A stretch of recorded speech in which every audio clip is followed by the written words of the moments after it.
네, 여러분 안녕하세요. 하이닥이 간다 유다현입니다. 오늘은 강직성 척추염에 대해서 알아볼 텐데요. 강동 경희대학교 병원 이상훈 교수님과 함께합니다. 교수님 안녕하세요. 네, 안녕하세요. 네, 교수님 강직성 척추염이라는 게 어떤 질환인가요?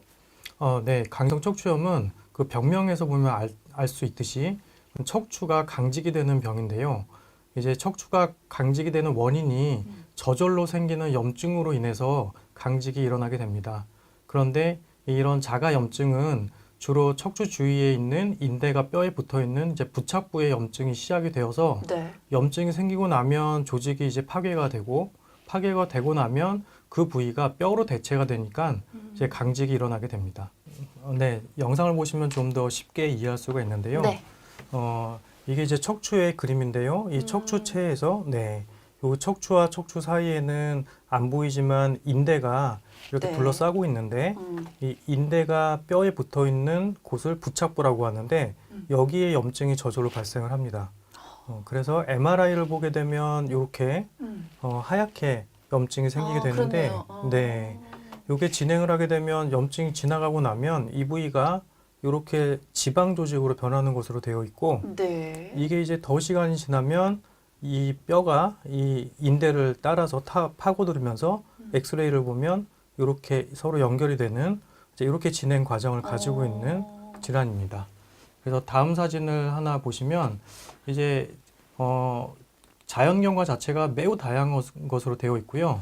이제 요 그림처럼 척추 자체가 요게 정상인데 뼈가 좀 자라다가 나중에 서로 연결이 되고 네. 그 후에는 더 두꺼워지고 그래서 이게 척추가 잘 안 움직여지게 되니까 충격에 약하게 되고 유연성이 없어지게 됩니다. 요게 이제 실제 환자의 사진인데요. 엑스레이에서 보면 이 척추가 이렇게 여기 정상은 이러니까 안 붙어야 되는데 다 붙어 있네요. 네, 그래서 이제 얼핏 보면 이게 대나무 같아서 네. 강성 척추염에서 보이는 이 척추를 대나무 척추라고 부르기도 합니다.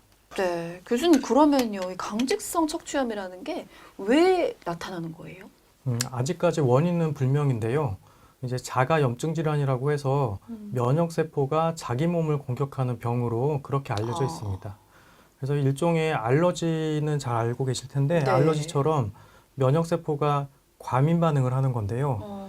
세균이 들어오면 세균을 잡아먹는 역할을 해야 되는데 면역이 잘못되면서 자기 몸에 있는 조직을 공격하게 되는 거고요. 네. 이제 이런 것들은 일반적으로는 면역은 선천적으로 결정되는 게 크기 때문에 일종의 그런 유전적 소인을 가지고 있고 그런 분들이 어떤 특정한 세균이나 혹은 이제 다치면서 자기 조직이 면역세포에 노출이 될 경우 그럴 때 이 병이 발병되는 것으로 알려져 있습니다.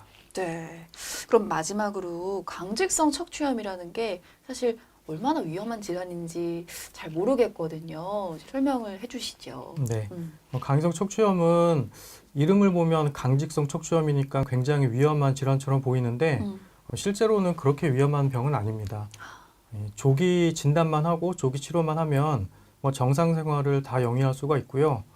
제 환자들 중에서는 격투기 하시는 분들도 있고 군인도 있고 심지어 경호원도 있고 합니다. 그래서 운동선수도 있고요. 네. 그래서 거의 일상생활이 가능한 질환인데 문제는 초기에 진단이 안 되고 치료가 안 되게 되면 아까 보여드렸던 그림처럼 척추가 굳는다든지 혹은 고관절이 굳는다든지 하면 일상생활을 못하게 되니까 이제 굉장히 장애가 발생을 하게 되고 또 척추가 굳게 되면 충격이 약하니까 네. 혹시 교통사고가 난다든가 이제 혹은 정면을 못 봐서 넘어진다든가 그랬을 때 골절이 생길 수가 있습니다. 그래서 골절이 생기면 전신마비가 되거나 혹은 부분마비가 올 수 있기 때문에 가장 위험한 합병증이라고 할 수 있겠습니다. 네, 무엇보다 조기 진단이 가장 중요하다라는 생각이 듭니다. 네.